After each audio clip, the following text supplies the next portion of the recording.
네,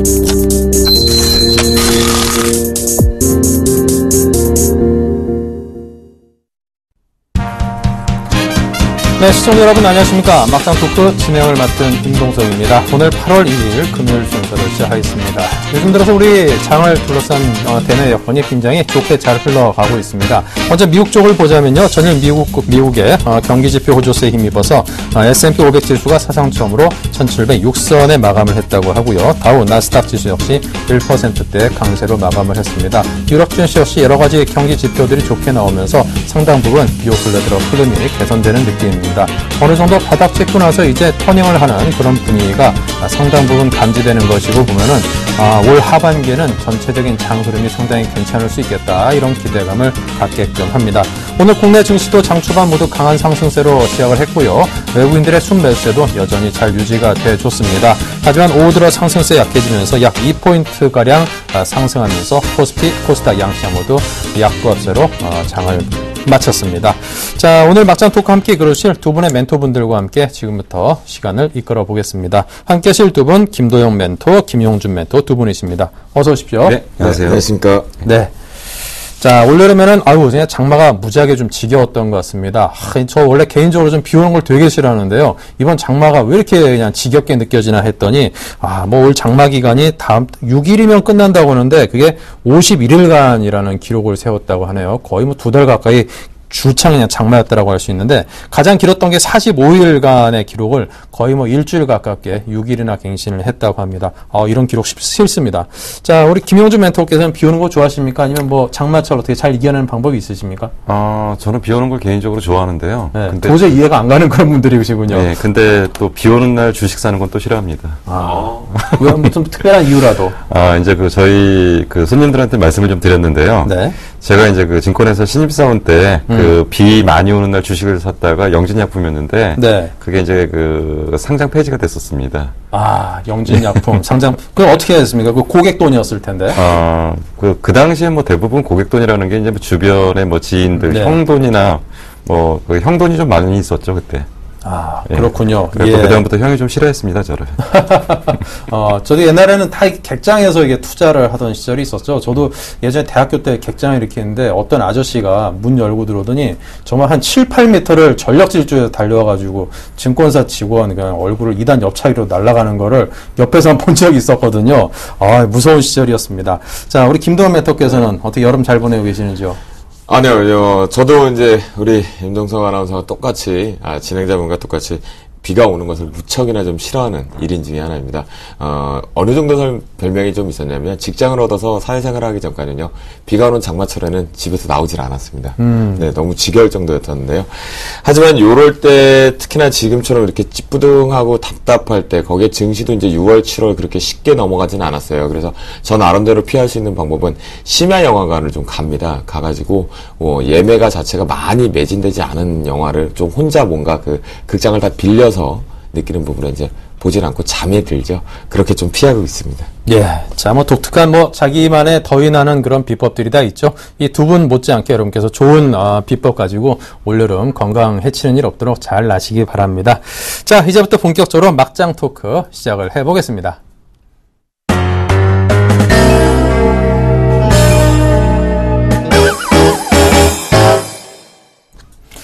네, 먼저 오늘 장에 대해서 간략하게 짚어보겠습니다. 오늘 그냥 보합세를 맞췄죠. 한 2포인트씩 양시장이 상승을 했는데요. 그래도 그동안 상당 부분 좀 강했던 모습을 보여준 것에 비하면은 하락 마감하지 않은 것만 해도 상당히 선방한 하루였다. 개인적으로는 그렇게 느껴지더라고요. 자, 두 분의 전문가들께서는 어떤 전문가적인 시각과 느낌을 갖고 보셨는지 먼저 여쭙겠습니다. 네. 일단 지금 현재 장은 이제 한마디로 좀 얘기를 하면 대형 이벤트가 한번 쓸고 지나간 상태에서 추가적인 어떤 방향성을 모색하는 그런 구간이라고 일단 볼 수가 있습니다. 지금 대부분들 이제 휴가들을 좀 많이 가셨을 건데요. 주식시장도 약간의 지금 휴가 시즌에 지금 들어간 게 아니냐. 워낙 이제 그동안 이제 주요 경제 이벤트들이 지금, 상당히 많이 좀 나왔죠. 이제, 중국 관련한 PMI 지수라든지, 아니면은 미국의 제조업 지수, GDP, 이런 굵직굵직한 얘기들, 그리고, 아베노믹스의 어떤 방향들, 이런 것들이 지금 상당히, 스쳐 지나갔고요. 그리고 국내 기업 같은 경우는 대형주들 중에, 대부분 이제 실적 발표가 이제 거의 마감이 됐고, 실적 발표에 대한 우려감들이 좀 많았었다가, 결국 막상 실적의 뚜껑을 열고 보니까 워낙 눈높이를 많이 낮춰놓은 상태이기 때문에 뭐 긍정적인 신호들을 좀 많이 발견했다. 뭐 이런 것들을 통해서 지수가 좀 한 단계 레벨업을 했고요.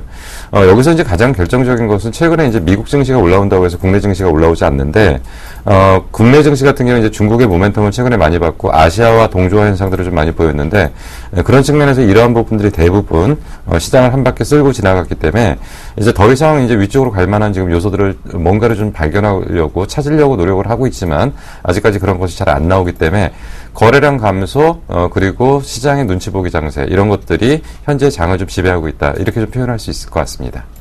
네. 자, 김도영 멘토께서는 오늘 장에 대해서 어떤 소회를 가지고 보셨는지요? 네, 오늘 장은 한마디로 우리가 정의를 한번 해보자라면 그동안의 변동성 장세 쪽에서 지난 주 후반부에서 변동성이 줄어들었던 것이 주 초반에 다시 한번 생겼습니다. 그것은 이제 해외발 부분에 대한 모멘텀들의 이제 변동성의 이유 사유가 좀 됐었는데요. 하지만 또다시 그 변동성이 확대가 되고 나서 이제 8월 옵션 만기주를 들어오게 됩니다. 그 만기주에 들어옴에 따른 콜옵션과 풋옵션의 프리미엄 빼기 작업, 즉 이렇습니다. 100원짜리 자체가 120원에 거래를 된다는 것은 20%의 가격이 비싸지면서 거래되는 거거든요. 그런 변동성에 의해서 콜옵션과 풋옵션의 가격들이 비싸게 이론가 대비해서 거래가 되다 보니까 그것을 다시 한번 제자리를 갖다 놓는 시간들이 좀 필요한 것이 아니었나라고 생각을 좀 합니다. 하지만 현물 시장 쪽에선 그래도 의미를 좀 부여할 수가 있었습니다. 그 어느 때나 삼성전자의 힘이 워낙 세구나라는 생각이 들었는데요. 이번 주에 가장 큰 특징이었던 것은 삼성전자가 새 호가를 올라가게 되면 영락없이 선물지수에서 0.2%P가 올라가는 모습들이 좀 보여주었다라고 말씀드리겠습니다. 네, 알겠습니다. 자, 그럼 이제 본격적으로 또 시장에 대해서 좀 더 좁혀서 살펴보도록 하겠습니다. 오늘 금융업종들의 실적이 대거 발표됐습니다. 금융주주의 상반기 실적은 어닝쇼크라는 평을 받을 만큼 별로 좋지 않았는데요. 자, 그럼에도 주가 흐름은 좀 견조했습니다. 어떻게 보면 이 실적과 그 주가의 흐름이 엇갈렸다, 이렇게도 볼 수 있을 텐데, 이해 안 간다라고 생각하시는 투자자분들도 계실 것 같거든요. 자, 그에 대한 설명을 좀 여쭤보겠습니다. 그와 함께 금융업종이 하반기 들어서는 실적 면에서 좀 터닝할 수 있는지 그 점에 대해서도 답을 주시고요. 네. 일단 뭐 지금 금융주에 대해서는 우리가 좀 굉장히 비관적으로 봤던 것들이 이제 실제 사례들이고요. 그리고 이제 대부분 숫자로 나타났던 것들도 굉장히 부정적으로 나타났습니다. 요번에 이제 금융주들 다 묶어서 실적을 집계해 보니까 한 1조 1천억 정도. 전년 대비로 지금 뭐 거의 30%, 40% 정도 수준밖에 실적이 안 나오는데, 그 중에서 가장 또, 이 문제가 됐던 부분들이 이제 우리 금융 같은 것들이 이제 충당금 기준에서 가장 컸던 거고요. 결국 이제 STX 그룹, 쌍용건설, 뭐 기타 등등의 어떤 충당금 부분이 대부분 지금 이제 실적이 좀 집계가 되면서 부정적으로 좀 반영됐고, 또 하나는 유가증권 평가 손실 역시도 금융주에 대한 상당한 부담 요소로 좀 작용을 하면서 실적이 이제 급감하는 모습을 좀 보였습니다. 그럼에도 불구하고 주가가 올라간다. 결국 이 부분은 이제 3분기 이후부터 확실히 이제 실적이 이제 바닥을 찍었기 때문에 올라갈 거라는 지금 얘기들을 지금 하면서 지금 이제 최근에 금융주들이 좀 올라왔는데, 결국 여기서 좀 고민을 좀 해야 될 부분들이 있습니다. 과연 그러면 지금 현재 충당금 쌓아놓은 것이 다 쌓아놓은 거냐? 더 이상 충당금의 규모가 크게 나타날 거 있지 않냐? 뭐 대표적으로 지금 이제 STX 그룹이 이제 어떻게 될지는 모르겠지만, STX 그룹이 이제 최근에 이제 주가가 급등하는 게 어떤 합의가 돼가지고 이제 8천억 정도 지원을 한 상태에서 추가적으로 2조 2천억 정도를 더 지원하겠다. 이게 이제 그 충당금 성격으로 갈 거냐, 아니면 정상화 쪽으로 갈 거냐, 뭐 좀 상당히 애매모호한 부분들은 좀 있고요. 아직까지도 지금 각 기업들 쪽에서 문제가 되는 부분들이 있기 때문에 과연 하반기까지 갔을 때 금융주들이 이 모든 악재들을 대부분 반영했다라고 보기는 좀 어려울 것 같습니다. 결국 지금은 금융주의 상승은 어떤 측면에서 보냐면 상승 소외 종목들, 그러니까 최근에 보면은 지수가 바닥을 찍을 때 전형적으로 나타나는 것들이 바닥권 주식들이 어떤 순환매에서 한 단계 레벨업 하는 거고요. 대부분 이제 시가총액 상위 종목들이 더 이상 지수를 견인하지 못할 때 그들이 어떤 일정 부분의 하방을 잡고 있는 상태에서 순환매적 측면에서의 어떤 상승이 아니었냐라고 볼 수 있는 거고, 이 금융주들의 상승을 갖다가 모든 것들이 바닥을 찍고 털하는 거에서 어떤 추세적 상승으로 보기보다는 단기 낙폭 과대에 대한 기술적 반등 쪽으로 접근을 하는 게 낫지 않냐, 저라고 판단됩니다. 네. 자, 그렇다면 이 금융지주가 하반기 들어서 실적 개선이 가능할지 그 여부에 대해서 주목하고 있습니다. 시장에서는. 네. 전반적으로 앞에서 김영준 멘토가 얘기해 주신 부분에 STX 그룹 부분 또는 쌍용건설 부분에 대한 대손 부분에 대한 발생되는 충당금 부분들은 뭐 언급을 해 주셨으니까 일단 저는 좀 빠르게 넘어가 보도록 하겠습니다. 이 4대 금융지주사가 상당히 3분기와 4분기에 실적이 긍정적으로 조금씩 돌아 나오기 시작하려면요. 한마디로 이제 저금리 정책 자체가 조금은 금리 인상론 쪽으로 좀 보셔야 된다라고 말씀을 좀 드릴 수가 있겠는데요. 네. 그 부분이 이제 저성장 국면 속에서 즉 원래 지주사의 성격은 금융은행권의 성격은 예금과 대출의 금리의 마진율을 가지고 수익 구조를 챙겨주었습니다. 하지만 지금 현재 보시면 경제 자체가 성장률이 좀 다운되다 보니까 이에 따른 대출 상계 자체를 하지 못하고 있는 부분이겠죠. 대출을 폭발적으로 더 늘리지 못하고 있는 상태. 저금리 기조 부분이지만 불확실성이 대두되다 보니까 경제 성장에 대한 뭔가 의문점이 자아내고 있습니다. 그렇다라고 해서 저금리가 유지가 되다 보니까 시장에 또다시 여유로운 자금들이 예금 쪽인 측면으로 다시 한번 들어오지 못하고 있는 부분이겠죠. 가장 우선시 될 수 있는 부분은 두 가지의 요건입니다. 우리나라가 전 세계 증시와 마찬가지로 조금씩 호전이 되면서 저금리가 기준금리 인상 쪽으로 올라와야지만 그 부분에 따른 예대 마진의 효과를 좀 볼 수 있다라고 말씀을 좀 드릴 수가 있겠고요. 특히 지금 준비한 화면을 통해서 말씀을 좀 드려보도록 하겠습니다. 보시는 바와 같이 현재 기준에서는 주봉의 복합 비교 차트라고 보실 수 있겠는데요. 빨간색 선상으로 설정이 되어 있는 부분이 KB금융입니다. 먼저 주가가 슈팅이 나가고 나서 다시 한 상탈에 우상향 쪽으로 가지 못하다가 최근에 다시 급락 부분이 나왔습니다. 또한 하나금융지주 역시도 마찬가지 패턴인데요. 하지만 우리금융 부분도 같은 패턴을 만들어 주었지만 조금 여러분들이 확대를 해서 보셔야 되는 부분은 바로 이 보라색 선상으로 되어 있는 DGB금융지주입니다. 지역금융지주라고 보실 수가 있겠는데요. 다른 4대 대형 금융지주사 대비해서 우상향 쪽으로 계속 가는 게 BS금융지도 마찬가지인데요. 이 지역의 습성을 가지고 나서 우상향 쪽으로 가고 있는 이유는 바로 이 예대마진 쪽에서의 기본적인 수익 구조 자체가 안정적으로 들어오고 있다는 것. 또한 큰 대형사 대비해서 지역금융지주 같은 경우는 익스포저, 즉 위험에 노출되어 있는 빈도가 대그룹주 대비해서는 적기 때문에 이 부분을 봤을 때는 우상향 갈 수 있다라고 보실 수가 있겠고요. 또한 이제 마지막으로 하나를 더 말씀드리면 전 세계 증시의 미국과 유럽이 우상향으로 가고 있는 것은 바로 금융주가 주도하고 있습니다. 그 부분을 대비해서 본다면 저는 기술적으로는 여러분들이 기술적 반등 모멘텀을 가져갈 수 있는 매매 포지션은 충분하다라고 말씀 좀 드리겠고요. 그 중에 탑픽 종목으로 본다면 DGB금융주와 BS금융주 쪽으로 잡아가는 것이 트레이딩 관점에서 유효하겠다라고 말씀드리겠습니다. 네. 자, 금융업종에 대한 이야기 들었고요. 자, 계속해서 오늘장 점검에 대한 마무리는 짓고, 우리 국내 증시에서 주목받았던 핫 이슈들 어떤 것들인지 살펴보겠습니다.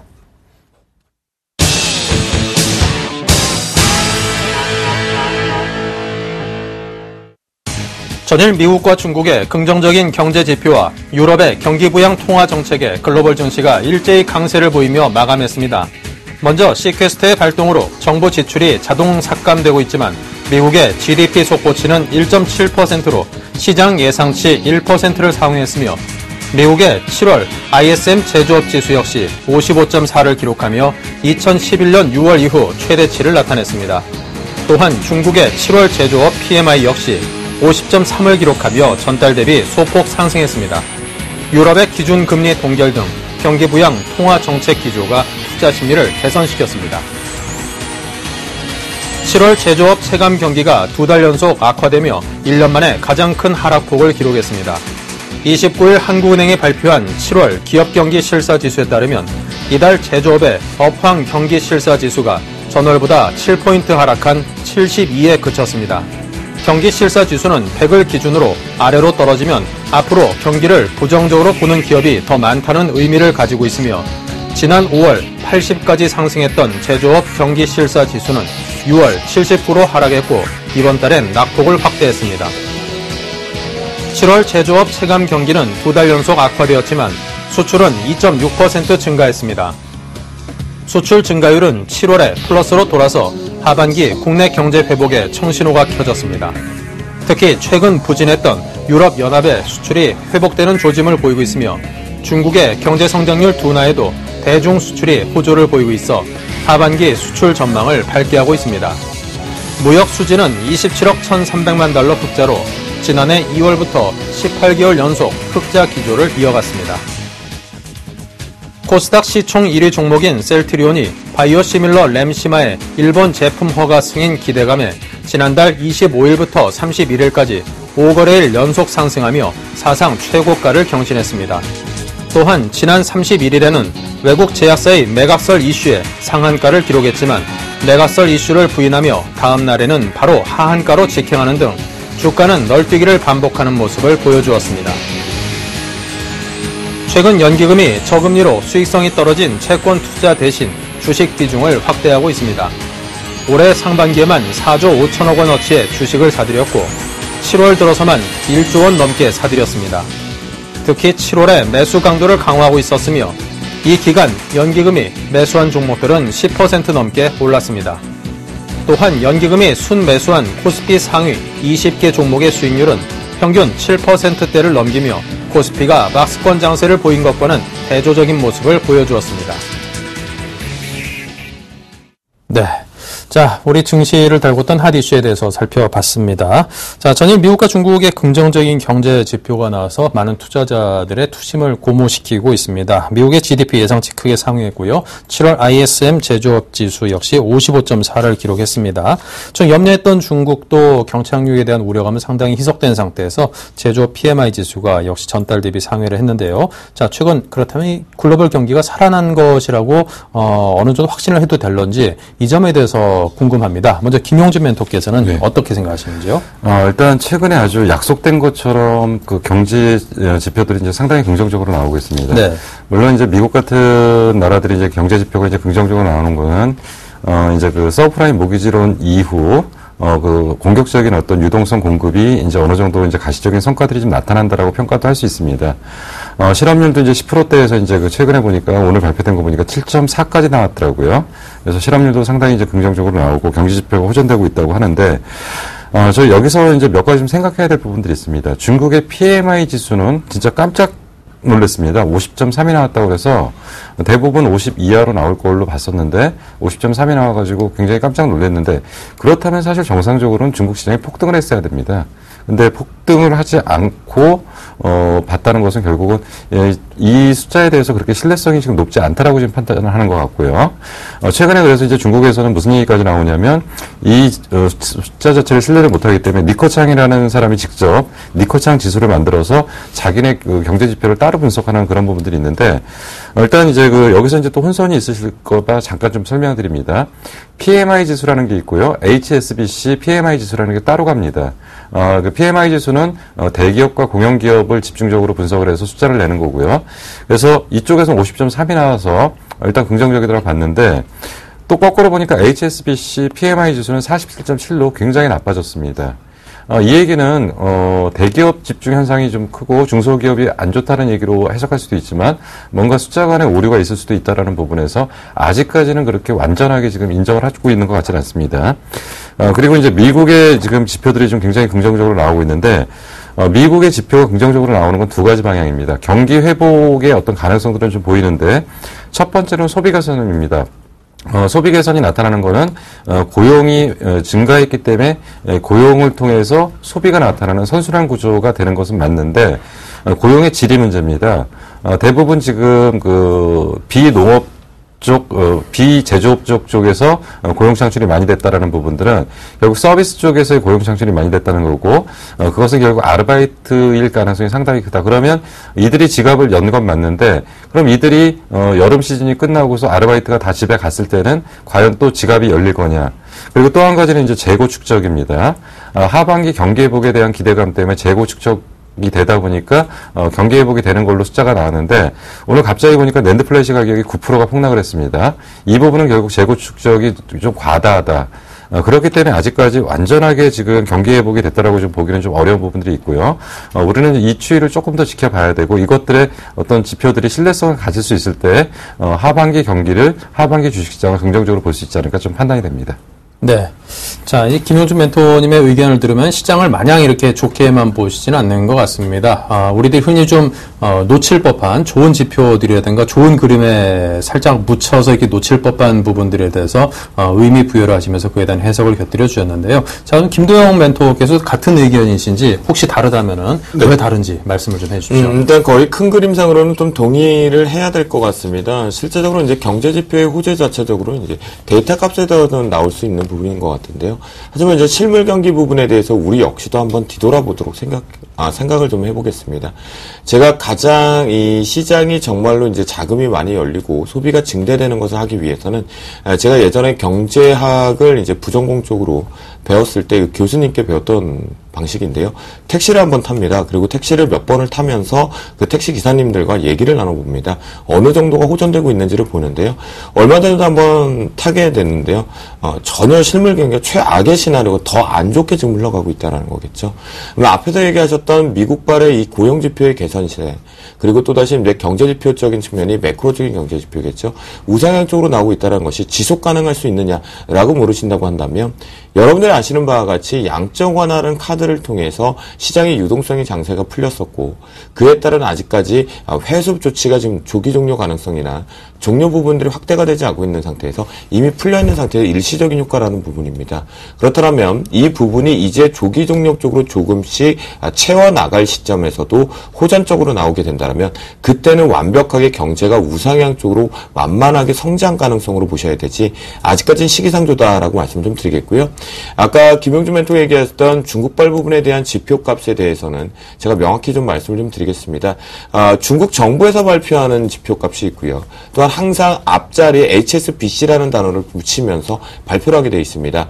그런데 외국계에서는 반드시 중국 정부가 발표하는 중국발 중국 PMI보다 중국 HSBC PMI에 대해서 그 지표값에 대해서 투자 여건을 결정을 하게 되어 있습니다. 그 부분이기 때문에 이번에 발표된 것은 중국 정부의 발표 쪽이다라고 보시면 좋겠고요. 신뢰성 자체가 거기서 의문점이 나오기 때문에 지수에 향방에서 영향력이 없었다라고 말씀을 좀 드리겠습니다. 또한 이번에 이 경제 성장이 어느 정도 우상향 가능성을 타진해서 보여주고 있지만 제가 보는 입장에서는 지수가 위험자산 쪽으로 많이 쏠렸던 자금들의 이탈을 막기 위한 부분에 대한 일시적인 효과들이 많이 나오고 있다라고 보시면 좋을 것 같겠습니다. 하지만 이 부분의 고용지표와 개선이 다시 한번 소비 지출 쪽으로 가기 위해서는 자, 여러분들이 하나의 생각을 갖고 가시면 이렇게 답이 나옵니다. 미국이라는 강대국이 고용지표가 개선이 되었고 경제가 호전적이 되었기 때문에 소비 지출을 한다면 가장 먼저 무엇을 하겠습니까?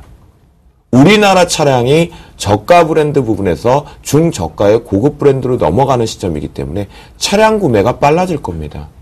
그러면 현대기아차의 대미 관련된 수출 비중의 자동차 판매 건수를 보시면 하더라도 심리 자체가 얼마나 호전적이 됐는지 보실 수 있다는 거죠. 주식을 해석하는 데 있어서 경제지표를 해석하는 데 있어서 여러분들 일상에서만 바라보더라도 정확한 해답을 찾을 수 있는데요. 현재 현대기아차의 대미 부분에 대한 자동차 완성체 판매 대수 자체가 그렇게 기하급수적으로 늘어나 있지는 않습니다. 꾸준히 유지되고 있다는 것은 미국 역시도 실물 경기가 회복되고 있다라고 보기는 어렵다라고 말씀을 드리겠습니다. 네. 자, 그렇다면 이제 글로벌 자금의 유입으로 해서 우리 증시가 좀 되살아나는 지금보다 한 단계 더 도약하는 그런 상황도 기대해 보고 싶은데요. 자, 그런 점들도 가능할까요? 가능하다면 언제쯤이 될까요? 예, 지금 현재 우리나라 부분에 대한 종합 지수 쪽으로만 여러분들이 종목별 쪽에 눈을 지금 돌리고 있을 당시에 가장 전 세계에서 발빠르게 움직였던 것은 올 초부문과 올 봄에만 돼도 들으셨던 바로 환율 추이였습니다. 환율 시장 부분이었는데요. 유로달러와 엔달러 자체의 추이가 디커플링, 서로 유로달러가 우상향 쪽으로 올라가게 되면 엔달러는 내려오는 형태를 가지고 있었습니다. 하지만 최근 들어와서 갑작스럽게 외환시장에서 유로달러와 엔달러의 추이가 동반해서 내려오거나 동반해서 올라가는 현상들을 가지고 있거든요. 기술적으로는 이제는 기술적 반등의 모멘텀이 다 왔습니다. 그러면 환율 시장의 문제점이 도래가 되면서 이탈 부분이 발생이 된다면 선진 시장보다는 신흥국가 쪽인 우리나라 쪽에 일시적으로 한 머니들은 들어올 가능성이 가능성이 저는 하반기에 충분하다라고 말씀을 좀 드리겠습니다. 그 이유, 앞에서 미국과 유럽의 경제가 회복된다, 소비 지표가 긍정으로 나오고 있다라고 한다면 앞에서 말씀드린 것 같이 IT, 자동차 같은 경우에 그리고 정유업종 같은 경우에는 미국발에 대한 긍정의 시그널과 함께 우리나라의 대실적주 부분으로 우상향을 가져올 수 있는 하반기 기대주가 될 수가 있습니다. 또한 중국의 경제가 회복이 된다고 했을 때 여러분들 아시는 것 같이 자동차 또 다시 한번 해당이 될 것 같고요. 특히 철강과 화학, 오늘 같은 경우에 특히 철강에 대한 철강과 화학주에 대해서 특히나 철광석 부분에 대한 원재료 감가 부분과 함께 기타 완성 제품에 대한 단가 상승 부분에 대한 기대감들도 하반기에 기대할 수 있다는 내용들의 레포트들이 쏟아지는 것을 봐서는 전반적으로 시장은 다른 증시 선진 시장 쪽에서의 일부 이탈, 과열 국면에 나왔던 자금들이 국내 하반기로 쏠릴 수 있는 이유는 충분히 명분이 있다. 그 이유는 전 세계 같은 동종업계 대비해서 가장 뛰어난 기술력과 가장 현재 주가의 평가 위치가 저평가 국면에 있기 때문에 가능하다라고 말씀드리겠습니다. 네. 자, 지금 현재 그 미국과 중국이 아무래도 전 세계 경제 두 축이라고 하면은 두 나라로부터 받는 각국 증시의 영향은 무시할 수가 없습니다. 자, 근데 미국의 지표가 요즘 발표되는 걸 보면은 이미 상당한 상승 흐름을 이미 타고 있다라고 여겨지고요. 중국의 흐름이라면 뭐 나쁘진 않다. 염려했던 것만큼은 아니다. 그러니까 앞으로 좀 괜찮아질 수도 않겠는가. 한 그런 정도의 의미 부여가 약간의 차이가 나는 것 같습니다. 자, 일단 우리 증시에 투자를 하는 투자자라면은 미국과 중국의 이런 양쪽 좀 살짝 다른 이런 흐름, 어떤 것에 더 비중을 두고, 경기를 판단을 해야 된다고 보십니까? 네, 일단은 이제 국내 투자자들 입장에서 왜 이제 미국 경기가 회복되고 중국 경기가 회복되는지를, 봐야 되는 이유가 뭐냐면, 결국 우리는 이제 수출 주도형 나라입니다. 그러니까 우리나라에서는 수출을 해야지만 먹고 사는 나라이기 때문에 결국은 우리나라가 수출해주는 걸 사줄 수 있는 나라가 미국이나 중국이라는 나라가 있어서 이 나라들이 소비를 해줘야 되는 거고요. 그럼 이제 미국 경기가 좋아지게 되면 대부분 이제 IT 쪽이나 자동차 쪽이 얘기가 좀 될 거고요. 뭐 중국 쪽이 되면 또 어느 쪽이 되고 뭐 이런 것들이 중국 소비자 쪽이 있을 거고요. 그래서 이제 어느 쪽이 경기가 좋아지느냐를 좀 놓고 봐야 되는데 지금 이제 모든 면에서 봤었을 때는 아무래도 지금 중국 경기 회복보다는 미국이나 유럽 쪽 경기 회복 가능성이 좀 높다고 본다라고 한다면 결국 이제 자본재 쪽보다는 소비재 쪽, 그러니까 IT나 자동차 쪽의 방향이 만약에 다시 경기가 회복된다면 나아질 가능성은 있는데, 이제 앞부분에서 전제를 깔았던 것이 결국 뭐냐면, 미국이나 유럽 쪽의 경기 회복을 지금 확실히 단언하기 어렵기 때문에, IT나 자동차에 대한 하반기의 모멘텀이 강하다라고 판단하기가 아직은 이르다라는 얘기를 드리는 겁니다. 네, 알겠습니다. 자, 계속해서 이번 주 코스닥 시총 1위 종목이죠. 셀트리온. 뭐 이래저래 한 1년여간의 흐름을 놓고 볼 때 참, 이 질곡이 상당히 많았습니다. 근데 요 며칠간만 놓고 보더라도 셀트리온 주가가 롤러코스터를 탔는데, 30일에는 상한가, 바로 그 다음 날인 8월 1일에는 하한가 기록하고 참 이거 쉽지 않습니다. 따라잡기가. 예, 셀트리온의 이 주가 급등락 그 이유는 어디서 찾아야 되겠습니까? 일단 뭐 이제 최근에 이제 모멘텀이 좀 많습니다. 이제 앞부분에서 말씀하신 것처럼 이제 냄심화입니다. 냄심화가 그게 이제 무시할 수 있는 내용이 아니거든요. 이게 이제 정말로 매출로 이어진다라고 한다면 조 단위 매출까지도 나올 수 있고요. 그리고 여기서 또 우리가 또 기억해야 될 게 뭐냐면 바이오 쪽은 좀 다릅니다. 뭐냐면 원가 개념이나 이런 게 다르기 때문에 뭐 제조업처럼 10% 마진을 내는 쪽이 아니고요. 뭐 마진율이 50%, 60%대 그 이상도 나올 수 있는 쪽입니다. 그러니까 예를 들어서 지금 만약에 냄심화를 관련해서 이제 1조 정도의 매출이 나올 수 있다라고 한다면 결국은 지금 60%, 70%대의 어떤 영업이익률이 날 거고요. 그러면 지금 현재까지 감안을 해서 총괄적으로 보면은 최소한 7, 8천억 정도의 영업이익이 나올 수 있는 구조가 가능하다고 한다면 바이오 쪽은 퍼 20 정도까지도 줘도 됩니다. 그렇다고 본다면 시가총액 10조까지도 나올 수 있는 회사거든요. 근데 문제는 뭐냐면 이것이 그렇게 시장이 열릴 거냐는 거죠. 냄심화라는 것은 결국은 어떤 오리지널 신약의 바이오 시밀러의 성격을 갖고 있기 때문에 결국 바이오 시밀러라는 것은 결국 복제약이고 현재 복제약이 나온 데는 세 군데입니다.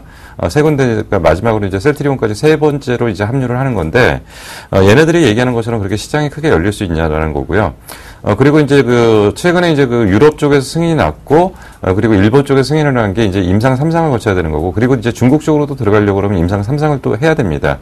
똑같은 복제약이라고 하지만, 제너릭하고 바이오하고는 바이오시밀러하고 차이가 있는 게, 똑같은 화학식을 이용해서 제너릭을 만들 때는 임상 과정이 필요 없는 거고요.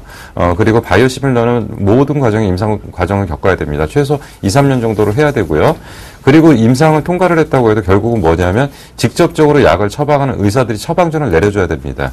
근데 과연 지금 셀트리온의 어떤 현재의 상황을 갖고 처방전을 내려줄 거냐에 대해서는 아직은 좀 봐야 될 거고요. 그리고 이제 최근에 이제 문제가 되는 부분은 결국 이제 M&A입니다. 서 회장이 지금 자기 지분을 팔겠다고 했는데 어딘가에다 팔겠죠. 근데 아마도 제가 볼 때는 서 회장이 자기의 어떤 지분 가치를 높이기 위한 어떤 일정한 좀 그런 것들이 좀 있어서 비정상적인 방법들이 좀 동원이 되는 것 같아서 사실은 시장에 대한 시가총액 상위 종목임에도 불구하고 좀 상당히 좀 우려가 되지 않냐 좀 생각이 듭니다. 네, 알겠습니다. 자, 셀트리온. 시가총액 1위라는 것은 이제 그만큼 이 코스닥에 투자는 투자자분들 중에 개미 투자자들도 굉장히 많은 분들이 셀트리온에 투자를 하고 있다. 이런 뜻도 될 것 같습니다. 자, 그럼 이런 투자자분들은 이 작금의 사태에 대해서 어떤 대응을 해야 될까요? 이번에도 저는 인간적으로 이런 종목 자체는 정말로 개인적으로 나이가 많고 적고를 떠나서 주식시장의 경험이 제가 이제 17년밖에 되지는 않았지만 쳐다도 보기 싫은 주식이다라고 냉정히 말씀 좀 드리겠습니다. 그 이유는 이번에 또다시 M&A, 적대적 M&A 가능성이나 인수합병서를 발표를 한 것은 상한가가 올라가고 나서 언급을 했습니다. 하지만 시장에서 장이 종료가 난 다음에 언급을 하고 장중에라도 혹시라도 뉘앙스를 풍길 수 있었던 것은 일본 쪽의 삼상 추진에 대한 가능성들이 열렸기 때문이었죠. 그러면 그렇게 이해를 할 수 있었습니다. 그런데 상한가가 끝나고 나서 조회 공시 부분에 대해서 M&A 가능성을 얘기했는데 언급하지 않았습니다. 장이 끝나고 뻐꾸기 공시를 또 했다라는 거죠. 매번 셀트리온에 하는 공식 방식은 누구나가 많이 하는 우리 개인 투자자가 늘 피해를 보게끔 하는 유도하게 되는 공시 방식을 씁니다. 시장의 장중에는 재료가 뭔가 있을 것처럼 언급이 되면서 우상향으로 강하게 올라올 때는 조회 공시 시간을 뒤로 늦춰서 장이 끝나고 반드시 언급을 한다라는 부분이겠죠. 전형적인 패턴 쪽으로 좀 이용하는 모습들이 전 너무 싫다라고 좀 말씀 좀 드리겠고요. 우리가 차트만 봐도 이렇게 이해할 수가 있을 것 같습니다. 차트를 좀 잠깐 보겠습니다. 자, 저도 이 부분에 대해서는 인정을 했던 부분입니다. 산업 자체가 개화되는 시점이 있기 때문에요. 액면병합판 이후에 추가적으로 상승 갈 수 있는 것, 코스닥의 우상향 랠리 부분에 시가총액 상위권의 1위 종목이 우상향을 가지 못한다면 지수 자체를 연결해서 우상향을 가기가 어렵다는 부분이죠. 하지만 내용과 뭔가 잘못된 발언에 의해서 급락이 나왔습니다. 과연 여기서부터 지금까지 제가 궁금한 것은 이 부분에 우리 개인 투자자가 얼마나 있느냐라는 게 전 제일 궁금합니다. 없다라는 결론이겠죠. 그리고 개인 투자가 다시 한번 들어가기 시작한 건 바로 이고점입니다. 그리고 뻐꾸기 공시에서 그런 사실은 없다라는 얘기와 함께 급락. 자, 이 부분을 패턴만 보더라고 하더라도 저는 전혀 매매하고 싶은 생각도 없고 보유하고 계신 분들에게도 글쎄요.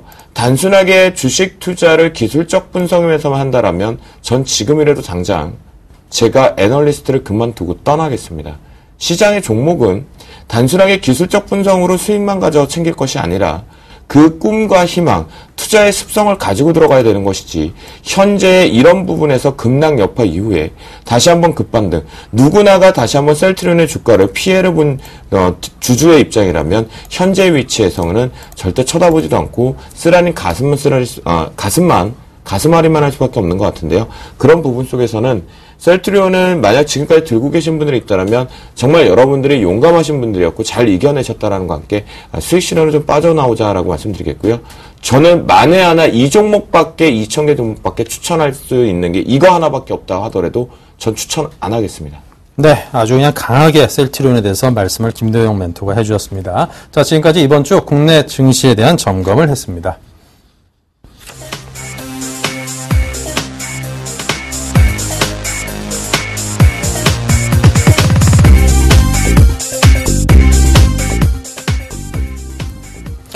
네, 최근 들어서 연기금의 국내 증시에 대한 주식 비중, 투자 비중이 확대되고 있습니다. 올 상반기에만 연기금에서 4조 5천억 원의 자금이 유입이 되었다고 합니다. 그중에서 1조 원가량은 7월 한 달에만 들어온 자금이라고 하는데요. 자, 이처럼 연기금의 7월 달 매수 강도는 상당히 강했습니다. 그 이유는 무엇입니까? 예. 일단은 뭐 연기금이 최근에 이제 그 매수 강도를 키웠던 거는 지금 봤을 때는 이제 그 하반기가 되면서, 그러니까 상반기가 끝나고 하반기로 접어들면서부터 매수 강도가 조금 늘어난 것 같고요. 매수 강도가 키워졌던 결정적인 이유는 첫 번째는 지수 하락이 좀 나타났던 거, 그리고 연기금에서 자금 운용에 대한 주식 비중을 좀 높였던 거, 이런 쪽으로 좀 해석을 할 수 있습니다. 지금 이제 연기금은 이제 상당히 고민이 많습니다. 무슨 얘기냐면 그동안 안정적으로 수익을 얻었던 채권 쪽에서 수익이 지속적으로 나오기가 좀 어려운 부분들이 있는 거죠. 지금 이제 워낙 그동안은 채권 금리가 계속 이제 그 내려가다 보니까 채권 가격이 많이 올라오면서 연기금 쪽에서는 자산 운용 쪽에서 상당히 어떤 땅 짚고 헤엄치기 식의 어떤 자산 운용들을 좀 할 수 있었다라고 한다면, 이제는 채권 금리가 더 이상 밑으로 크게 내려가기는 어렵다라고 본다면 결국 채권 금리가 위쪽으로 가겠죠. 그러면 채권 금리가 위로 간다는 것은 결국 채권 가격의 하락을 의미하기 때문에 보통 이제 금리가 급등을 하게 되면 이제 그 채권들 다 내다 팔죠. 그래서 이제 얼마 전에 미국 쪽에서도 이제 그런 현상들이 좀 벌어졌던 거고요. 그래서 이제 그 채권 쪽의 비중을 더 이상 늘리기는 좀 어렵고, 그렇기 때문에 이제 국민연금이 이제 그 여러 측면에서 지금 자금 운용을 하려고 하는 부분들이 좀 있습니다. 근데 그 중에서 이제 그 결국은 주식 비중을 좀 높이겠다는 얘기고, 높이는 규모가 꽤 큽니다. 지금 이제 워낙 이제 그 국민연금 같은 경우 운영 자산들이 크기 때문에요. 그리고 이제 계속 이제 운영 자금이 쌓이는 속도가 지금 빨라지는 겁니다. 이제 지금은 집중적으로 이제 그 소위 말하는 베이비 부모들의 은퇴 시기가 거의 임박하다 보니까 그들이 이제 그 적립하는 속도들이 빨라지면서 지금 국민연금의 그 자산 운영 금액들이 계속 빨라지고 하는 부분들이 좀 있는데, 결국 이제 이들이 그 자금을 받아서 뭔가를 지금 운영을 해서 수익을 내야 되는 거죠. 그러다 보니까 지금 결국 이제 주식 비중을 좀 확대할 수밖에 없고, 규모는 아마 하반기까지 집행하는 규모가 한 9조 원 정도 될 거다. 9조 원 정도의 규모로 본다면 거의 이제 그 월 단위로 1조 이상씩은 좀 쏟아부을 가능성이 좀 있고요. 아마도 지수가 하락하게 되면 그 비중을 좀 늘 거고, 지수가 좀 올라오면은 그 속도를 좀 줄이고, 그래서 최근에 보니까 7월 달에는 한 1조 이상으로 공격적으로 사들어왔고, 8월 들어와서는 전체적으로 사는 규모가 굉장히 줄어들었습니다. 그 얘기는 무슨 얘기냐면 이 가격대에서는 추가적으로 강하게 매수가 좀 들어오긴 어려울 것 같다. 뭐 이렇게 보기 때문에 상당히 하반기까지는, 그러니까 올해 연말까지는 계속적으로 그 매수의 강도를 좀 키울 걸로 보고요. 빠질 때마다 지속적으로 들어올 걸로 판단이 됩니다. 네. 자, 일단은 뭐 연기금의 자금 특성상 이렇게 좀 주식을 순매수해 준다라면은 투자자 입장에서는 정말 좋은 상황이라고 볼 수 있겠죠. 자, 일반 투자자분들의 이해를 돕기 위해서 연기금 자금의 특징은 어떤 것들인지, 자, 그런 점들에 대한 설명을 좀 부탁드리죠. 네, 일단 연기금 자체적으로 여러분들이 많이 생각해봤던 부분을 일단 속도가 느리다. 그리고 장기 투자의 성격을 가지고 있다라는 것이 가장 일상적으로 체크해 볼 수 있는 연기금의 습성입니다. 그런데 이 연기금이 조금씩 바뀌어갑니다. 그만큼 국가에서 이제 국민연금 같은 것은 강제성이 부합되고 있는 상태에 자금 운용력이 커지고 있다는 거겠죠. 기관 쪽에서 조금씩 파이 자체가 투신이라든가 금융투자, 선물사와 증권사 대비해서 자금 운용력 자체가 연금이 조금 더 탄탄해지고 있다는 겁니다. 그 부분들이 지난 2011년도를 시작으로 이 연기금에 대한 아이러브 연기금이 들어오기 시작하면 영락없이 주가가 저평가 국면의 실적 턴어라운드 부분으로 가는 정보력 싸움에서 승자가 되기 시작한다는 거겠죠. 그리고 이들은 여러분들이 생각하시는 것만큼 장기 투자의 성격과 지수 단순화 방어 쪽으로 들어오지는 않고 있습니다. 그 색깔은 2011년도부터 발생이 됐는데요. 자, 유가증권 시장과 우리가 차트를 통해서 보도록 하겠습니다. 자, 보시면 요 2011년도 9월 달이 시장의 중소형주 랠리가 시작되기 막 직전이었습니다. 가장 많이 보실 때 IT 부품주였는데요. 이때 시장의 고점 대비해서 외국인들의 매도 압박 부분에 급락이 연출되고, 그 다음 달에 진정이 된 아랫꼬리 부분에서 이 양봉을 들이었던 유가증권의 주체는 바로 평가적인 측면은 연기금의 지수 방어 성격이다라고 했지만 이 부분에 들어왔던 물량들이 단기적으로 빠져나갔다는 형태를 보실 수가 있습니다. 지금까지도 꾸준하게 매입을 해서 갖고 오는 한계점이 좀 있는데요. 자, 지금도 왜 연기금이 들어오느냐고 물으신다면 같은 패턴으로 지속되고 있다는 거겠죠. 이 부분에서부터 아래꼬리 지수 방어라는 성격과 함께 매매 트레이딩 감점에서 수익률을 가져오기 부분이죠. 전 세계 연기금들이 운용하는 능력 평가치 대비해서 10년 동안의 평균 수익률 구조가 가장 안정적으로 가져오는 것이 국내 연기금의 현황입니다. 그 부분이 이번에도 영락없이 2011년도의 현상이 지금 2013년도 하반기에 2년이라는 사이클링을 두고 현재 들어오고 있는 시점이다라고 보시면 좋겠고요. 자, 코스닥도 마찬가지입니다. 여러분들께서 찾아보시면 아시겠지만 2011년도 8월의 쇼크 이후에 2011년도 9월 달에 아래꼬리에서부터 중소형주, 특히나 이때 코스닥은 가장 강하게 들어왔던 것은 바로 IT 부품 관련된 전기전자, 부품 소재밖에 없다라는 랠리 부분이 나오면서 강한 급등세로 왔습니다. 하지만 이때 연기금은 보유하고 있었지만 떨어지는 나락에서 손절 처리를 했습니다. 그리고 다시 이번에 꾸준하게 이번 하반기부터 다시 한번 세게 들어오고 있는 것은 이번엔 IT 부품주가 아니라 다른 대안주. 이번 주에 시그널이 나왔는데요. 자, 종목 하나를 보여드리도록 하겠습니다.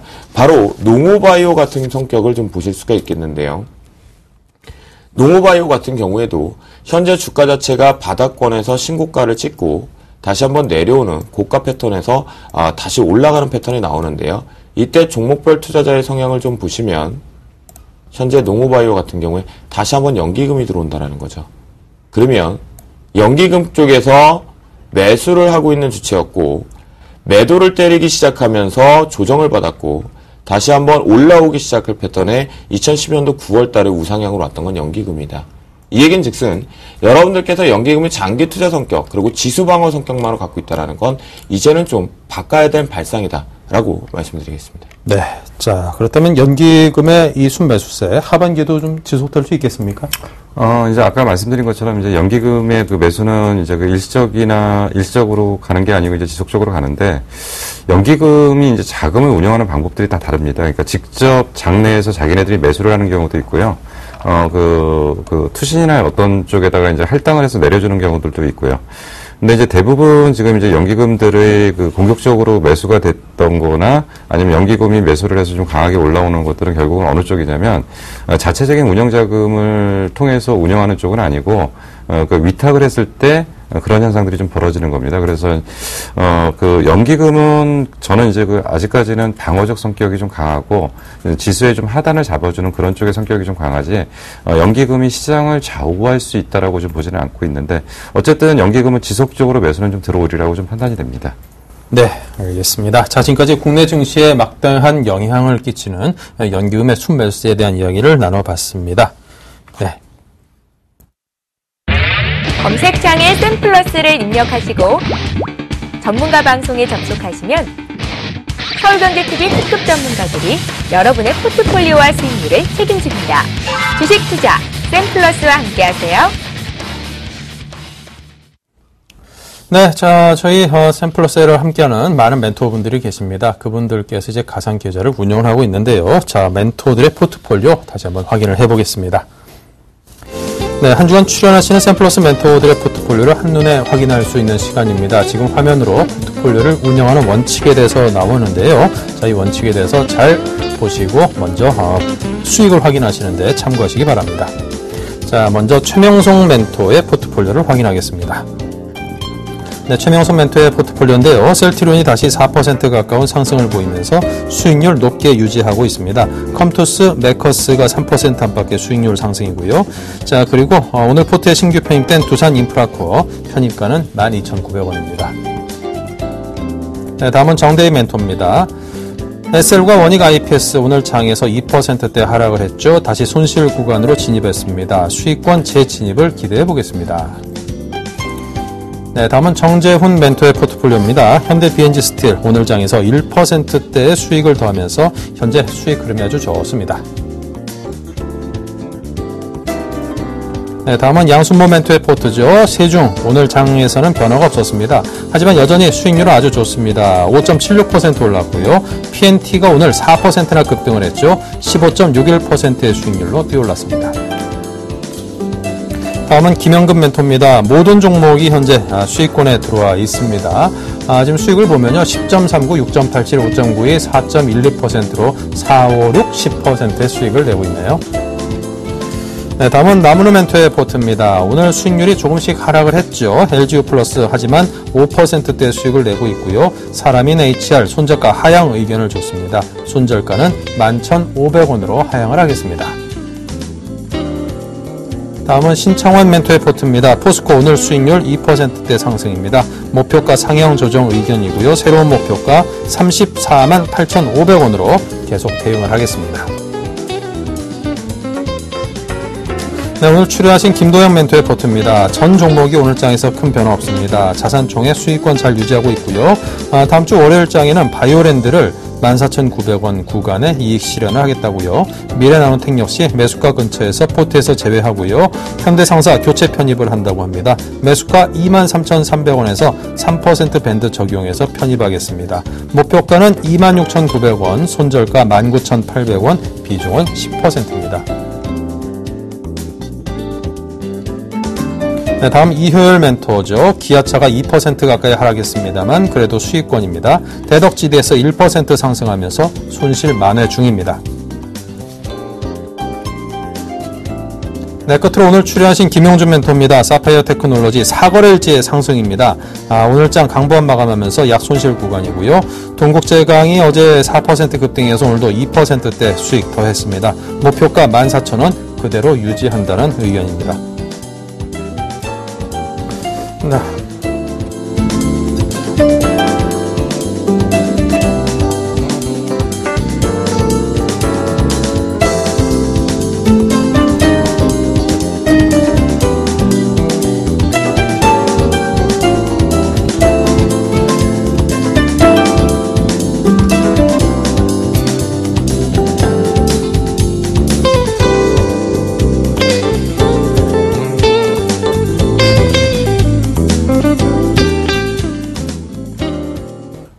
네, 지금까지 모든 멘토분들의 포트폴리오 수익률을 확인을 해봤습니다.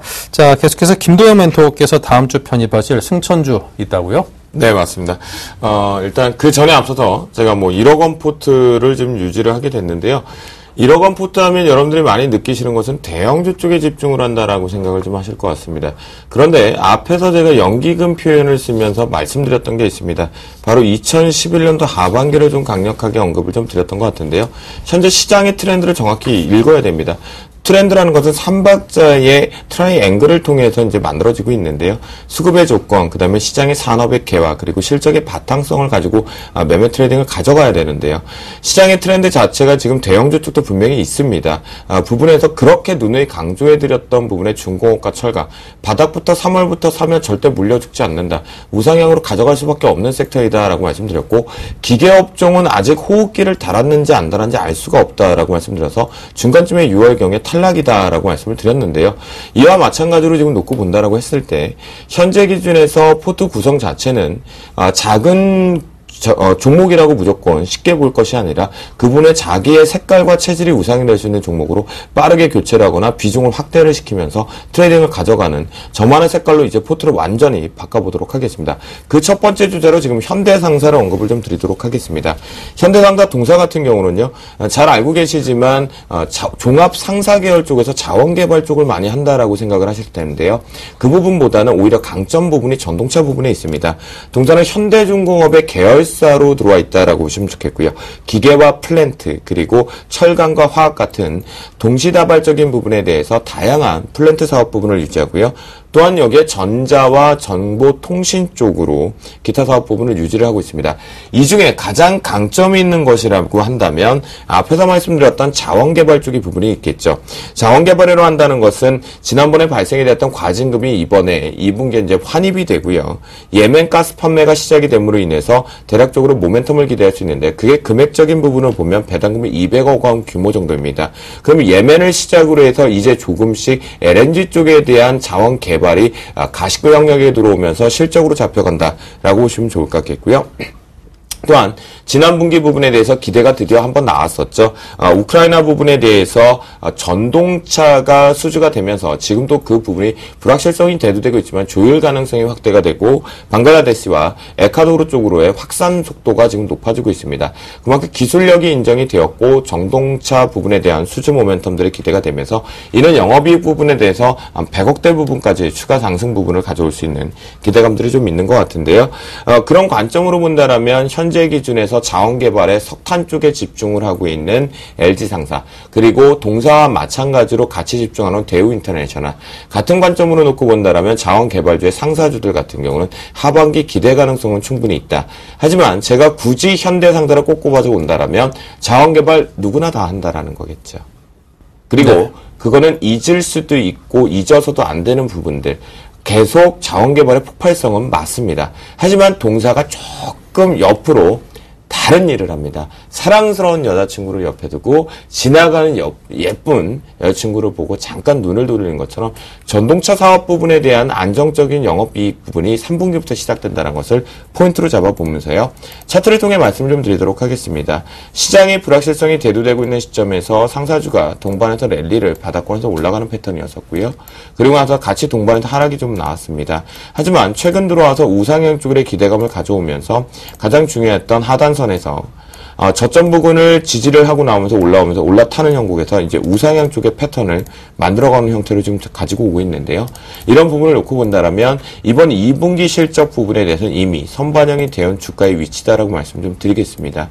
그 부분을 놓고 본다면 현재 매수가 자체는요 살짝 눌려있는 패턴을 좀 만들겠습니다. 그 이유는 자 분봉상에서 보시면 아시겠지만 현재 3분봉의 패턴에서 추가적으로 종가 부분에서 우상향을 좀 더 강하게 당겨주었고 그리고 갭 부분에 대해서 하락, 종가 마감을 했습니다. 이 부분은 정상적으로 올려타면서 갭 보정을 시키면서 월요일날 출발이 되어야 되는데 현재 시장 부분에서 상사주 자체가 강하게 갈 이유는 없는 명분이 있기 때문에 현재 기준으로 놓고 보면 매수가 밴드 자체를 조금 낮춘 상태에서 23,300원에 플러스 마이너스 3% 룰을 적용해서 진입을 좀 하도록 하겠습니다. 그 기준 속에서 진입을 하고요. 살짝 눌려있는 부분이겠고요. 목표가는 26,900원 정도를 좀 설정을 좀 해드리도록 하겠는데요. 보시는 바와 같이 그 부분에 설정을 하고 있는 것은 워낙 거래량 대비해서 매물대가 좀 쉽게 소진이 되고 있다라는 거, 이렇게 쉽게 나오는 부분이 있기 때문에요. 고점 대비의 박스권 트레이딩 관점을 봤을 때 이 매물대가 일부가 소요됐다는 부분을 했을 때 26,900원으로 설정을 하겠고요. 손절가는 이제 19,800원으로 좀 설정을 하겠습니다. 바로 이 정도 부분으로 좀 보실 수가 있겠는데 손절가와 목표가의 밴드 자체가 거의 그 기준 쪽에서 보면은 간격 자체가 똑같습니다. 거의 그렇게 설정을 하고 있는 이유는 그만큼 변동 자체가 거래량 대비해서 이제 발생이 되기 때문이긴 한데요. 손절가 자체를 19,800원으로 반드시 설정을 하시고 비중, 제가 보시면 포트에서 10%를 집어넣는 경우가 많습니다. 잠시 뒤에 AS 시간에도 한 종목 같은 경우 이익 실현했던 자리를 말씀드릴 건데요. 그 이유는 추격으로 매수를 잡는 자리, 그 다음에 눌린 부분에 대해서 불타기와 물타기라는 표현을 쓰는데 그 전략을 쓰기 위해서 대응하기 위해서 일단 보초병 10% 보내보자 라고 말씀드리겠습니다. 네. 자, 이렇게 해서 현대상사에 대해서 말씀을 해 주셨습니다. 자, 김도현 멘토의, 지금 말씀하신 현대상사에 대해서 다음 주에 투자 시장에 대한 전망을 좀 밝게 보시고, 종목에 대해서 생각을 하시는 분이 있다라면은 우선적으로 한번 편입에 대한 검토를 해 보시기 바랍니다. 자, 계속해서 오늘 나와 계신 멘토분들이 그동안 추천하셨던 종목들에 대해서 또 지금 시장 상황에는 어떤 대응을 해야 될런지 그 AS를 해보는 시간을 갖겠습니다. 포트 점검과 함께 김용주 멘토님. 네. 일단 먼저 ICD부터 좀 말씀을 좀 드리도록 하겠습니다. 참, 이 종목이 지금 굉장히 어렵게 좀 하고 있는데요. 이제 네. 차트를 좀 보면서 좀 먼저 설명을 좀 드리겠습니다.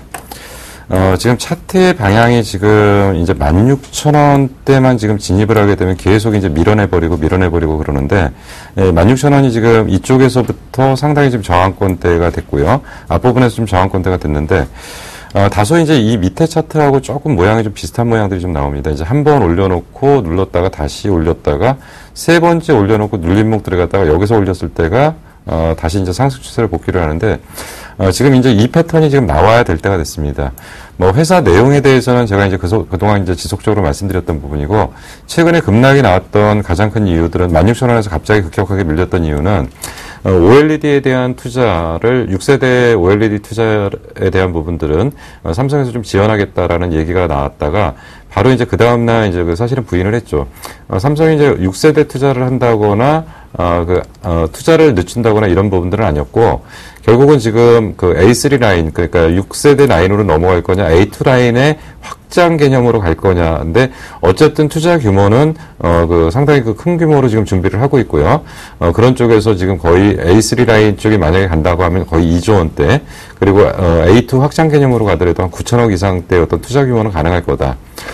다만 이제 요거에 대한 어떤 시기에 대한 불확실성이 조금 있으면서 지금 아직 그 패턴들이 좀 그런데, 일단 ICD는 지금 한 일주일 정도만 보겠습니다. 더.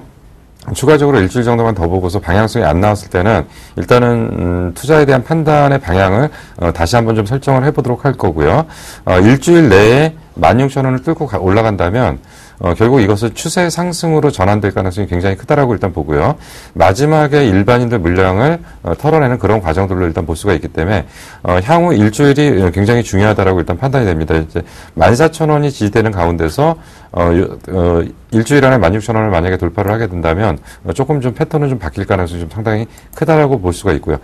지금까지 외국인이나 기관들이 투자를 해놨던 규모들은 좀 상당히 큽니다. 근데 아직까지 반영이 안 되고 있다는 부분이 조금 좀 어렵게 하는 부분이고요. 그리고 이제 사파이어 테크놀로지입니다. 사파이어 테크놀로지는 처음에 말씀드렸을 때 뭐라고 했냐면 LED의 핵심 소재 쪽에서 밸류체인의 최하단에 있기 때문에 LED 업황이 개선되게 되면 가장 긍정적인 종목으로 봐야 된다라고 말씀드렸고, LED 업황이 2011년도 1, 4분기를 고점으로 해서 지금 지속적으로 업황이 하락하면서 전반적으로 안 좋았다가 작년 하반기부터 올해 상반기로 넘어오면서 대부분 LED 업황들이 좀 상당히 좋아졌죠. 근데 문제는 뭐냐면 그동안 재고가 쌓여있던 부분들에 대한 부분들이 좀 상당히 많았는데 그것들을 조명업체들이 대부분 재고 소진을 해버린 상태입니다. 그렇기 때문에 이제 본격적으로 발주가 나와야 되는 시기이고요. 그래서 이제 LED 업황 개화에 가장 실질적인 수혜가 된다. 근데 2, 4분기까지 분명히 실적이 안 좋다라고 말씀드렸습니다.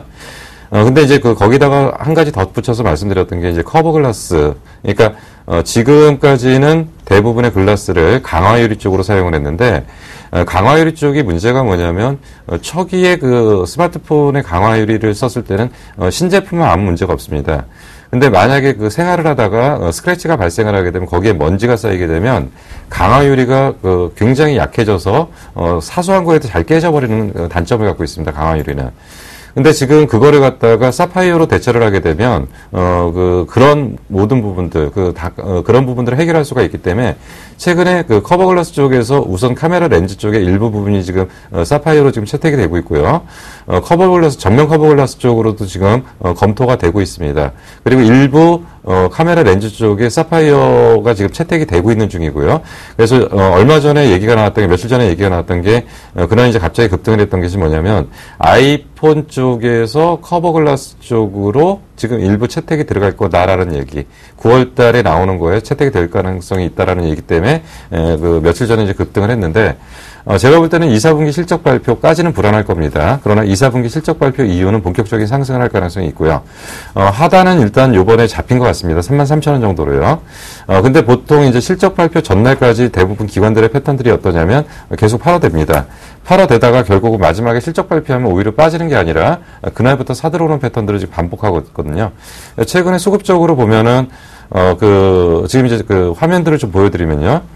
대부분 기관들이 사들어간 가격대가 집중적으로 사들어갔던 데가 4만원대, 42,000원대 사들어갔고, 오히려 지금, 최근에 주가를 미는 게 오히려 밑으로 지금 밀고 있는데, 이들이 아마 요번에 실적 발표하고 나면 본격적으로, 다시 사들어갈 거기 때문에, 이거는, 실적 발표 시점을 기점으로 매수 타이밍을 잡는 것이 좋을 거라고 판단이 됩니다. 그리고 이제 동국제강 같은 경우는 지난 시간에 말씀드렸을 때 뭐라고 말씀드렸냐면, 철강주 중에, 조선업황 쪽이 지금 비교적 이제 괜찮아지고 실적이 좋아질 걸로 보이기 때문에 이쪽은 철강주 쪽에서 가장 우선적으로 봐야 될 쪽이다라고 말씀드렸고 이제 조금 지루한 패턴들이 나타날 가능성이 있기 때문에 14,000원 정도 일단 현금화하고 추이를 다시 보도록 하겠습니다. 네, 자 계속해서 김도현 매트의 AS 이어가겠습니다. 네, 지난주에 제가 이 시간에 많은 종목군들을 언급을 좀 드렸는데, 특히나 이제 IT, 전기전자 부품 관련된들, 실적이 바탕되는 종목군들을 좀 빠르게 말씀을 좀 드렸던 것 같은데요. 그 종목군들로 이번 주에 수익을 좀 챙기셨나, 바캉스 비용을 좀 챙기셨는지 모르겠습니다. 이제 그 포트를 좀 운영을 해야 되다 보니까 이번에 좀 포트를 제외를 하게 되는데요. 먼저 이제 첫 번째 종목으로 바이오랜드를 말씀을 좀 드리도록 하겠습니다. 바이오랜드 동사 같은 경우는 이제 천연 물질 부분에 대해서 이제 긍정적으로 나온다라고 말씀을 좀 드렸었지만, 현재 이 수급적인 측면으로 놓고 보면 잘 올라가던 자리에서 이탈 부분이 발생이 됐습니다. 그 부분이 종목별 부분의 투자 성향 쪽으로 보면 보험과 투신, 기타 금융 쪽에 소량이 되만 매도 압박볼이 나오고 거래량이 수반되지 못하다 보니까 제대로 나오지 못했는데요. 다시 한번 연기금 쪽에서 아이러브 연기금이라는 표현을 저도 정재훈 멘토하고 똑같이 좀 좋아하는 편이긴 한데요.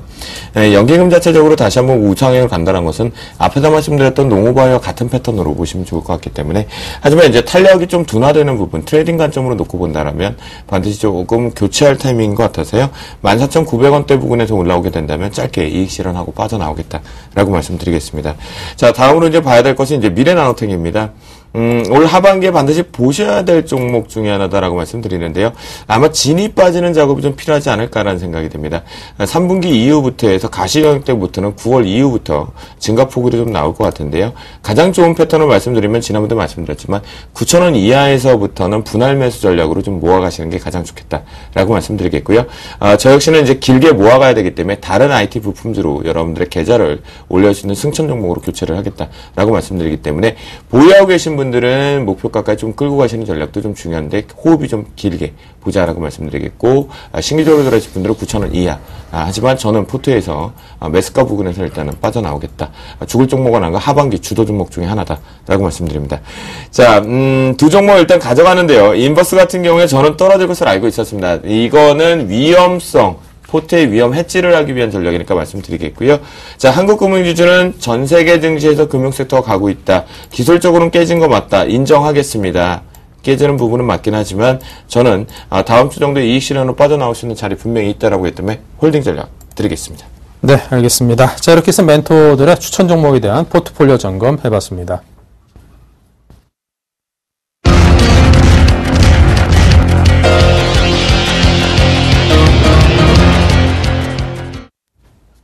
네, 다음 주는 어떻게 시장이 흘러갈지 체크를 해보겠습니다. 현대선물의 김재준 연구원 연결합니다. 안녕하세요.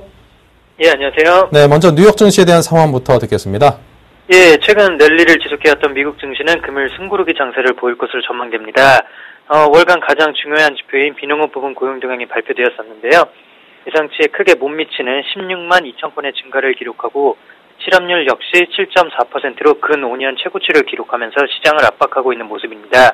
여기에 최근 랠리에 따른 차익 매물도 다소 출회될 것으로 전망되며 하락세를 전망하지만 양적 완화 축소라는 불안감이 어느 정도 해소되며 하락폭은 다소 제한될 것으로 보입니다. 네. 자, 유럽 증시 상황은 또 어떠한지 요즘 들어 상당히 좋은 느낌들이 주어지던데요. 네, 유럽 증시 역시 금일은 약간의 하락세 보이고 있는 모습입니다. 먼저 영국 7월 집값이 0.8% 증가하며 3년 최대 상승폭을 보였고요. 10개월 연속 상승세를 보이며 부동산 버블 우려감을 키우며 증시에 부정적인 영향을 주고 있습니다. 실적 발표에 로얄 뱅크 오브 스코틀랜드 그룹이 5% 이상 급락세를 보이며 금융주를 압박하고 있는 모습이고, 아까 전에 말씀드린 고용지표 악재에 따른 매도세와 그간의 랠리에 따른 차익 매물 역시 나오며 유럽 주요국 증시 모두 하락세 연출 중에 있습니다. 네. 자, 그렇다면 야간 선물 상황이 어떤지 전해주십시오. 예, 먼저 주간 코스피는 전일 다우지수의 사상 최고치 경신 등 미 지표 호조의 초반 큰 상승세를 보였지만 역시 차익 매물 출회되며 상승분을 다소 반납하며 마감하는 모습이었습니다. 야간 코스피 역시 실망스러운 고용지표에 압박받으며 숨고르는 장세에 연출 중에 있습니다. 금주 내내 야간 코스피는 큰 이벤트들을 맞아 관망 장세가 주를 이루며 평균치를 크게 밑도는 거래량을 보이고 있고요. 오늘 역시 거래량은 매우 적은 한산한 모습 보이고 있습니다. 네, 알겠습니다. 자, 이렇게 해서 해외 증시 상황과 야간 선물 상황까지 현대선물의 김재준 연구원이 짚어드렸습니다. 말씀 감사합니다. 예, 감사합니다. 네, 다음 주 국내 증시에도 역시나 체크해야 될 사항들이 상당히 많습니다. 그에 대해서 심도 깊은 이야기를 나눠보겠습니다. 먼저 김도영 멘토께서 다음 주 어떤 일정들을 체크해야 될지 소개해 주십시오. 네, 여러분들 위해서 주쌤 김도영이가 야심차게 준비를 좀 해왔습니다. 시장 방향의 결정판이라고 하는 경제 지도를 한번 언급드려 보겠는데요. 이제 바로 토요일입니다. 토요일날 이제 중국과 유럽에서 제조업과 비제조업 관련된 구매 관련 지수인 PMI가 좀 나오는데요. 이 부분에서 우리가 하나를 살펴봐야 할 건 유럽 쪽의 PMI 제조업 지수의 발표에만 촉각을 좀 곤두세우자 경제가 조금씩 호전되고 있는지 한번 보실 필요가 있겠고요. 일요일날 이제 일요일날 부분에서는 좀 중요한 부분은 없을 것 같아요. 월요일날 이제 중요합니다. 앞에서 말씀드린 바와 같이 중국발 HSBC PMI 비제조업 지수가 발표가 되기 때문에요. 월요일날 시장에 10시 30분을 기점으로 변동성이 생길 수 있다는 거 체크해 보시면 좋겠습니다. 화요일날은 그렇게 말 많고 탈 많았던 공개 매각 얘기도 있었던 한라비스트형 공조가 실적 발표를 합니다.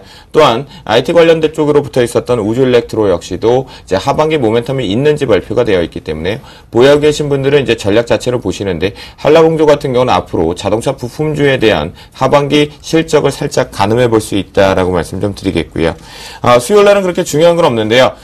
드디어 이제 수요일날 락앤락과 영업무역이 발표가 됩니다. 얘기 들으시면 딱 느낌이 오시죠? 중국 소비, 지출이 증대되고 있는지 아닌지를 실적을 통해서 한번 가늠해 볼 수 있다는 거 확인하시면서 드디어 옵니다. 8월달에 옵션 만기일이 목요일날 오는데요. 금통위의 기준금리 결정 부분과 함께 옵션 만기일이 들어오는데 저는 기준금리 동결 쪽, 그 다음에 옵션 만기 이번에는 이벤트가 지난달 대비해서는 크지 않을 것 같습니다. 파생하시는 분들은 그러지만 다음 주 내내 변동성을 준비하셔서 수익률 게임에서 승자가 되셔야 될 것 같겠고요. 이날 NHN이 실적을 발표를 하게 됩니다. 이 부분 좀 중요 포인트로 좀 보셔야 될 것 같습니다. 인터넷 게임과 관련된 쪽의 포털 사이트 중에 체질 개선 쪽을 체크를 해볼 필요가 있기 때문에요. 반드시 보시고요. 그리고 금요일 날은 중요한 것이 별로 없습니다. 네, 알겠습니다. 자, 그렇다면 이제 다음 주, 주요 일정들, 여러분께서 꼭 챙겨봐야 될 것들에 대한 설명을 일목요연하게 정리를 해 주셨고요. 다음 주 주요 이슈들, 또 증시에 영향을 미칠 만한 것들이 어떤 것들이 있는지 그 점에 대해서 대비를 해야겠죠? 네. 다음 주에 지금 봐야 될 게 이제 그 코스닥 기업들, 그러니까 이제 큰 기업들의 실적 발표의 윤곽들은 거의 다 나왔습니다. 이제 그 중소형주 기업들의 이제 실적 발표가 이제 그 8월 14일에서 16일까지 되는 건데, 만약에 이제 실적이 좀 괜찮은 것들은 이제 대부분 먼저 좀 발표를 할 거고요. 실적이 안 좋은 기업들은 좀 뒤로 묻혀갈 건데, 이제 중소형주 쪽에서 지금 가장 먼저 좀 봐야 될 부분이 어느 쪽이냐면, 스마트폰 관련주들입니다. 스마트폰 관련주들이 지금 왜 중요하냐면, 지금 삼성의 하반기 영업이익의 전망치들을 그대로 유지할 수 있냐 없냐라는 부분에서 그들이 그대로 유지할 수 있다고 본다면 요번에 단가인하 압력이 그렇게 크지는 않았을 걸로 일단 보여지고요. 만약에 지금 스마트폰 관련주들의 단가인하 압력이 커서 실적의 어닝 쇼크가 나온다라고 한다면 하반기 쪽에서 일단 스마트폰의 어떤 향후 미래를 좀 미리 좀 볼 수 있다는 쪽도 굉장히 중요하고요. 그리고 그런 업체들이 같이 묶여서 갈 수 있는지도 좀 중요하다라고 일단 판단이 됩니다. 그리고 또 한 가지는 실적이 안 좋았지만 턴을 할 수 있는 가능성이 있는 쪽을 좀 꼽아내야 되겠죠. 그래서 이런 부분들이 좀 굉장히 중요하다라고 일단 볼 수가 있고요. 그리고 지금 또 좀 고민을 해야 될 게 이제 다음 주에 이제 일본 쪽에서 아베노믹스의 진행 상황에서 소비세 인상 추진이 진행될 걸로 보입니다. 이게 이제 무슨 의미를 갖냐면 소비세 인상 그게 그렇게 대단한 거냐라고 하는데 지금 아베노믹스가 지금 걸림돌에 걸린 거죠. 만약에 아베노믹스가 붕괴가 된다면 이제 시장은 좀 충격이 좀 있을 수가 있는데요. 엔저 현상이 나타나면 보통은 무역 수지가 흑자가 나타나야 됩니다. 왜냐하면 엔화의 가치가 상대적으로 가격 경쟁력이 생기기 때문에 무역 수지가 긍정적으로 나와야 되는데 무역 수지가 지금 긍정적으로 못 나오고 있습니다. 그 가장 진짜 이유가 뭐 때문에 그러느냐면 지금 원전 때문에 그러는 거거든요. 원전이 이제 문제가 되니까 원전 가동을 못 하다 보니까 다른 쪽으로 돌려야 되니까 결국 에너지 수입 단가가 좀 올라가면서 수입 물가가 올라가 버리는 거죠. 그러다 보니까 실질적으로 수출의 긍정적인 요소를 수입의 에너지 조달로서 상당 부분을 망가뜨렸기 때문에 지금 무역 수지가 굉장히 지금 안 좋아지는 상태입니다. 결국 이제 일본은 지금 아베노믹스를 진행하는데 원전이 지금 발목을 잡고 있는 거고요. 지금 재정 적자 역대의 무역 수지 악화라는 이중고를 겪고 있는 상황입니다. 이 상황에서 지금 소비세 인상을 통해서 일정 부분의 돌파구를 좀 찾아야 되는데 다음 주에 이게 만약에 부결이 되게 된다면 아마도 시장에서 또 한 번 충격이 될 가능성도 상당히 있기 때문에 지금 소비세 인상 추진에 대한 BOJ의 어떤 회의가 어떻게 끝나는지 좀 봐야 될 필요가 좀 있고요. 그리고 이제 국내 증시 같은 경우는 지금 박스권 상단을 확인해가는 가능성이 좀 상당히 크지 않나. 그렇기 때문에 박스권 상단을 확인해가는 어떤 작업들이 좀 진행되는 상태에서 삼성전자의 역할 그리고 자동차의 역할 이런 것들이 지금 추가적인 어떤 하락 저지나 반등으로 돌아서는지를 좀 봐야 될 필요가 있고요. 그리고 만약에 이런 것들이 하방 저지를 해준다라고 한다면 결국 바닥권에 있는 것들의 그 순환매가 지속적으로 되는 흐름들이 나와준다고 그러면 지수는 조금 더 열어놓을 수는 있을 것 같은데 뭐 결론적으로 본다면 쉽지는 않을 것 같습니다. 결론적으로 보면 쉽지는 않을 것 같기 때문에 결국 그런 쪽에서의 어떤 지수의 박스권 상단을 확인해가는 그런 흐름이 될 거라고 좀 판단이 됩니다. 네. 자, 그렇다면 이제 다음 주 장에서 이제 업종이나 종목을 잘 선정을 해야지만 여러분께서 다음 주 장에도 성공적으로 적응을 하실 수 있을 텐데요. 자, 이 두 분께서는 베스트 업종과 종목 어떤 것들을 꼽고 있는지 궁금합니다. 자, 김동 대표님부터요. 네, 저 같은 경우는 여전히 계속해서 이제 순환매 쪽에 보는 지수 가능성, 상승 가능성이 가능하다라고 말씀드리겠습니다. 다음 주에 옵션 만기를 들어오긴 하지만요. 그 변동성이 커지겠지만 저는 베스트 업종으로 금융업종을 다시 한번 말씀드리겠습니다. 계속해서 베스트 업종들이 계속 맞춰지고 있는 것들 여러분들 시청자분들이 체크해 보실 수가 있는데요. 현재 금융 쪽에서 보시면 은행, 증권, 보험이죠. 자, 보험은 긍정적으로 하반기에 이제 실적 기대감들이 분명히 있었고요. 또한 증권은 트로이카 쪽의 부분이지만 아직까지 발목을 잡혔습니다. 하지만 여기서 마지막 부분에 보시면 은행, 오늘 실적 발표했는데 이미 부러지지 않고 올라오는 모습들을 볼 수가 있습니다. 자, 증권주 중에서 우리가 미래에셋이 대장 쪽으로 올라왔었던 수급의 모멘텀이 외국인에 의해서 올라왔던 차트를 보면 바닥권에서 계속해서 우상향으로 올라오고 나서 현재 되돌림 파동으로 다시 조정을 받으면서 우상향으로 올라가고 있는데요. 지수를 견인해서 올라가기 위해서는 삼성전자와 현대기아차의 완성차 부분이 선물 시장과 함께 웹도전 현상을 방어할 수 있는 성격은 있지만요. 현재 기준에서 증권주 같은 경우 추가 상승 모멘텀이 있다라고 말씀드리면서요. 증권주와 그리고 은행주 같은 경우에도 우리가 아까서 보여드렸던 DGB금융지주 같은 성격, BS금융 같은 경우는 위에 고점이긴 하지만 눌림목 매수에 잡고 한다면 트레이딩 관점 충분합니다. 안정적인 종목으로 계좌를 운영해야지 그 부분에서 대바닥을 가지고 올라올 때 계좌가 빵빵하게 올라오는 겁니다. 자산이 약하던 크던 가장 중요한 것은 핵심을 잃고 안전한 매매를 시작해야 되는 거지 조급증 매매를 하게 되면 순간적으로는 수익을 많이 챙기실 수 있지만 갑작스럽게 계좌가 좀 안 좋아지는 현상이 있으니까요. 저와 같이 해보시는 건 어떨까라고 말씀드리겠습니다. 네, 종목에 대해서도 좀 몇 가지 짚어주신다면요. 네, DGB 금융주주 자체도 금융 쪽인 부분에선 좋은 양상 쪽으로 말씀을 좀 드릴 수가 있겠고요. 그다음에 BS 금융주주도 보시면 한 땀 한 땀 참 우상향 쪽으로 해서 양호하게 올라오고 있는 패턴들이 좀 있습니다. 그런데 여러분들께서 보시는 바와 같이 제가 금융 섹터가 긍정이다라고 말씀을 드리는 것은 추가적인 반등 모멘텀이 있기 때문입니다. 현재 이렇게 박스권 매매 트레이딩 관점들이 좀 이루어지고 있다라고 보시면 좋겠는데요. 저는 4대 금융주보다는 오히려 DGB 금융주나 BS 금융주를 좀 말씀드리겠고요. 자, 증권주에서는 미래에셋이 대장인 건 맞습니다. 수급적인 측면에서도 보시는 바와 같이 우상향 쪽으로 연기금 쪽에서의 매수의 유입이 꾸준히 되고 있다. 외국인들 역시 되고 있다라는 부분인데요.